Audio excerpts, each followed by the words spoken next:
viewers, welcome to the domestic news update on Top Accolade News. The headlines: Speaker Abbas advocates for gender equity in Nigeria's constitutional reforms.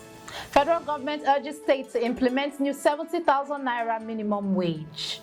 Tinubu unveils new strategy for National Lottery Trust Fund. Tinubu deploys military support to protect TCN engineers.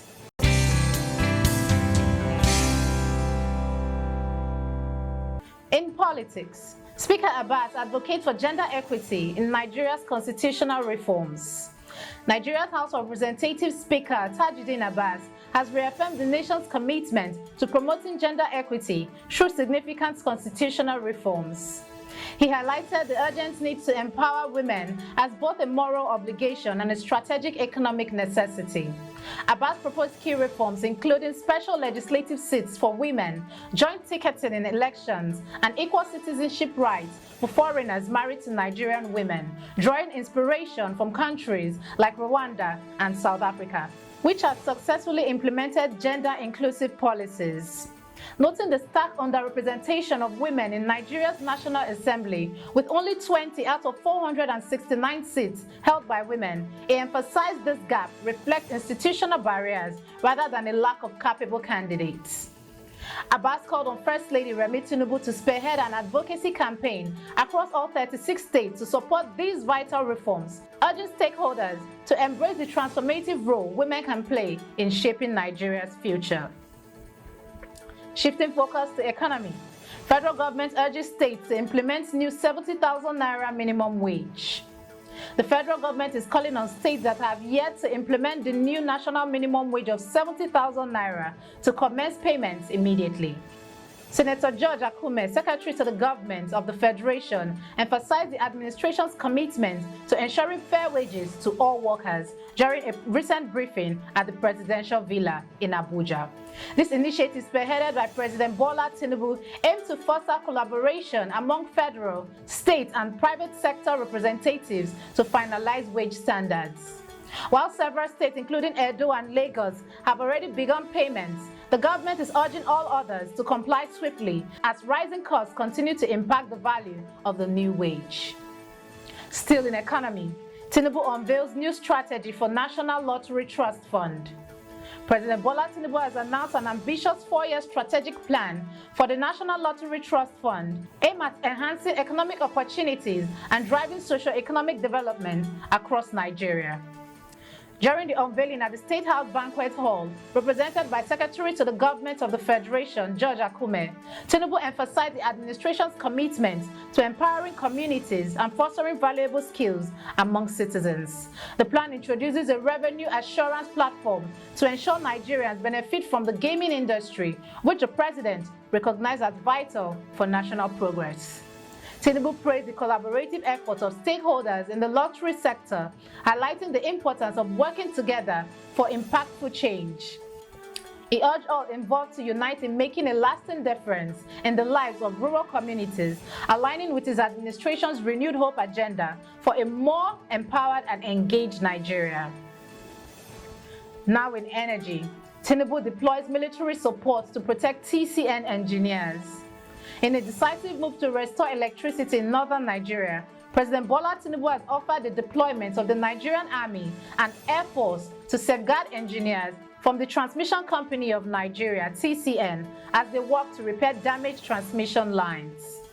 The directive follows significant power outages affecting the northwest, northeast, and part of north-central regions due to the disruption of 2 key 330 kV transmission lines.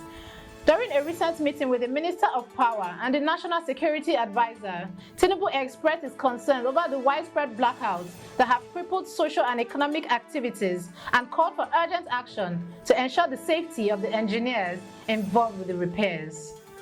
The President has also urged community leaders to assist in protecting public infrastructure, emphasizing that the government will not tolerate acts of vandalism and sabotage. You are watching the domestic news updates on Top Accolade News. Do stay with us. Still to come.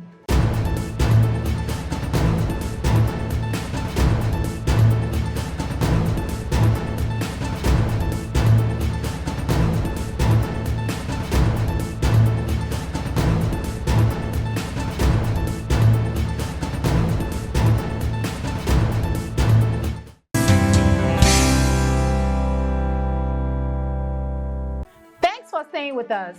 Still in energy, petrol marketers face low patronage. As petrol prices soar above 1,000 naira per litre across Nigeria, petrol marketers are reporting a significant drop in consumer traffic at the stations. Billy Gillis Harry, president of the Petroleum Products Retail Outlet Owners Association of Nigeria, Petroan, expressed the industry struggles, citing that the cost of purchasing fuel has dramatically increased, making it hard to sustain operations. With many Nigerians unable to afford the high prices, filling stations have become nearly deserted, forcing retailers to cut work shifts and workforce. Meanwhile, Ukadike Chinedu from the Independent Petroleum Marketers Association of Nigeria noted a shift among consumers towards public transport as they abandon luxury vehicles to cope with rising costs. Both unions are calling on President Bola Tinubu to provide 100 billion naira in support to help stabilize the sector amidst a backdrop of soaring inflation and widespread public discontent. In crime, Nigerian government arrests 5 for illegal mining activities in Nasarawa State.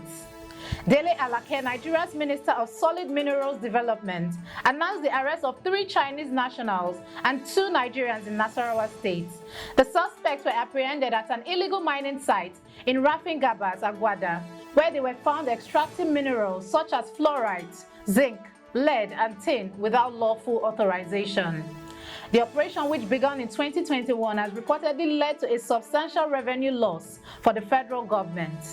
Alake revealed that the arrests were made by the ministry's mining marshals based on credible intelligence, highlighting the ongoing challenge of illegal mining in Nigeria, which cost the nation an estimated $9 billion annually. The minister confirmed that over 200 illegal miners have been arrested so far, with about 140 currently facing prosecution across the country. Moving to entertainment, Regina Daniels opened up about family opposition to her marriage. Nollywood actress Regina Daniels recently shared insights into the challenges she faced from her family regarding her marriage to politician Ned Nwoko. During a live session on social media, she addressed rumors suggesting she had no choice in the union, revealing that her mother and family were initially against it. Despite having multiple suitors at the time, Regina emphasized that her family's opposition was strong, stating, "My full family said no," hinting at a deeper story that she plans to share in the future. Shifting focus to sports, Ademola Lookman finishes 14th in Ballon d'Or ranking. Atalanta is celebrating Ademola Lookman after he was named the 14th best player in the world at the 2024 Ballon d'Or Awards, making him the only African player in the 30-man shortlist. The announcement was made during a ceremony in Paris, where Lookman showcased his remarkable performance over the past year, including a standout hat trick in the Europa League final that secured a 3-0 victory for Atalanta. Additionally, he played a pivotal role in guiding the Super Eagles to the finals of the 2023 AFCON in Côte d'Ivoire. With this accolade, Lookman is also in contention for the CAF Player of the Year award, further highlighting the impressive contributions on the field. That concludes our domestic news update for today. Stay tuned for more domestic news and developments. Thanks for joining us. I am Okocha Ojo-Arumi. Connect and engage with us on all our social media handles. Do have a wonderful day.